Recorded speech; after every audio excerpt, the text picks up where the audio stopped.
my name is Kathy Rubio, and I work here at the Kelsey Bass Museum in the heart of our beautiful downtown Rio Grande City. The Kelsey Bass Museum opened its doors in 2016.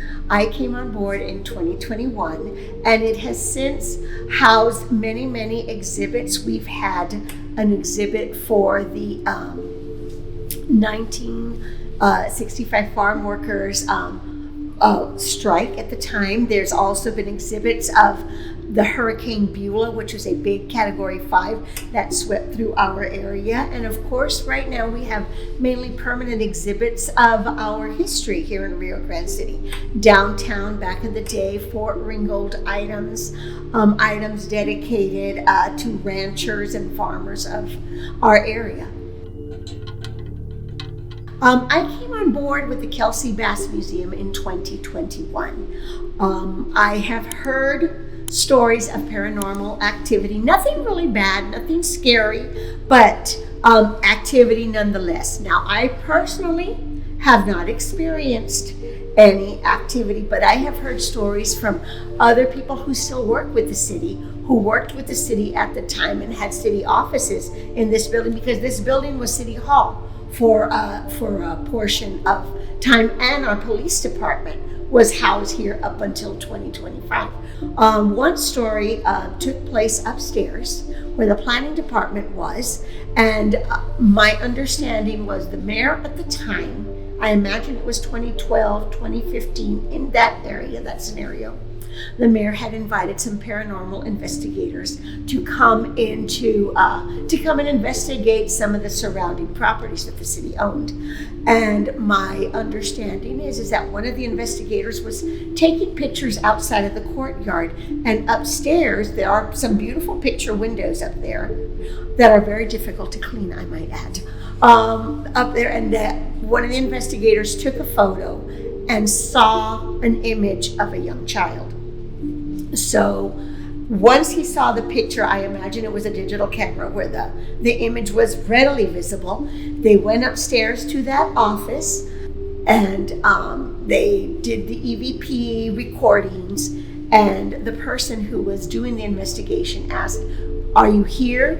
We want to talk to you. Are you here?" And later on in the recordings, you could hear someone say, "I'm right here," and it was a man's voice. Now, I've also heard tell of a little boy that is apparently in the building, and in that office there were plants and a radio that was on, and every morning the woman who worked in that office would say her plants were all messed up, or either torn up, or there was things on her desk, and her radio station was always moved around from the station she had left it in when she left the building to when she came back the next morning. So that was activity that was going on up there. Nothing bad, just mischievous. Nothing scary, just mischievous. Hello, my name is Sara Hernandez, and I am the Assistant City Manager here at the City of Rio Grande City.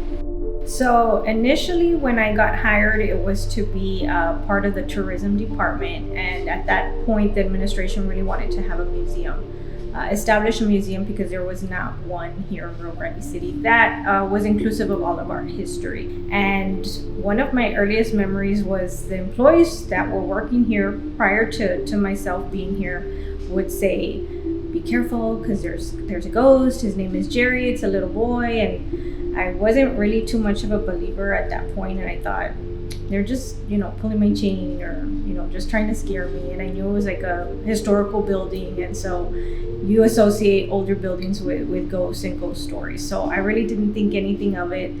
So one day I was coming into the building. It was cloudy outside, so not very sunny. I was unlocking my office at the time that has a bit of a reflective tint on it. So as I was putting the key in to unlock the door, I noticed a reflection on the tent, a little boy standing in the courtyard. And I pictured him vividly. I could see exactly what he was wearing, his haircut and everything. And I thought, wow, that's strange that there's just a little boy on his own in the courtyard. But I was occupied unlocking the door. So when I finished unlocking the door, I turned around to see if there was somebody with this little boy, or to ask him if he's okay. And immediately I noticed that there was no one. And I looked back at the same spot of the reflection, and I saw that there was no one.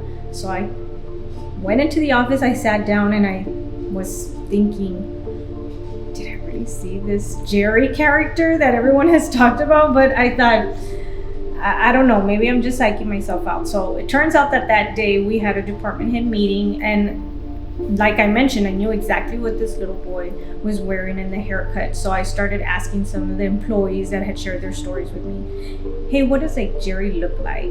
Just to see if it met some of the characteristics or the look that I had seen. And sure enough, they said, oh, he's bald headed, has a super duper short haircut. He's a little boy, like maybe about yay tall. We've seen him and he's barefoot, and it just gave me chills at that point because it described this encounter that I had just so vividly. I remember him wearing a white t-shirt, little shorts. He was barefooted, had that really short haircut, like as if he had been running around in the courtyard for some time, right? So at that point, I confirmed my suspicions that this was probably the same little boy that everyone else has seen at some point. So at the entrance of the Kelsey Bass Museum, there's a trophy case, and you can access the doors of that trophy case through the inside of the chambers, at which there's a bench that pretty much holds those doors from opening, unless you would have to move the bench to open the doors to rearrange that trophy cabinet. And I noticed one day that I was walking in and looking at that trophy case that one of the glass trophies that was there had a name of an employee was turned the other way around. And I thought, wow, that's strange, because I don't remember it looking like that. I think I would notice that. So I remember I put it the correct way, and a few days later it was back to being the other way around. So I thought that was something odd as well. Another instance that I've heard was a young lady who used to work with the police department in the records department. There was Christmas trees in the chamber room, for the holidays, decorating for the holidays. And before she was walking out the front door to leave for the day, she remembered, oh, let me go ahead and turn off the lights in the chamber room. And that when she walked in, she gasped because she saw a little boy running from the different trees, playing around. As she came out, and she's told me, Miss Kathy, I promise you, I'm not lying. I saw that. I don't go into the chamber room alone anymore. There was one officer who was still with the police department, I believe, who said under the staircase there used to be a vending machine, a soda pop machine. And he saw, it was late at night, police shifts, work all hours of the night. He went out to go and buy a soda, and he saw a little boy peering into the bottom, like where the sodas come out. And he offered to buy him a soda. And that when he said he looked down, the little boy was gone. So those are the stories that I have heard. Now, I myself, like I have said, I haven't experienced anything. But those are experiences that other people have thought I needed to know. And I think I would have been better off not knowing, but yes. And I've also heard tell of activity in the adjacent property, in the Tijerina property, but I guess that's another podcast or another video.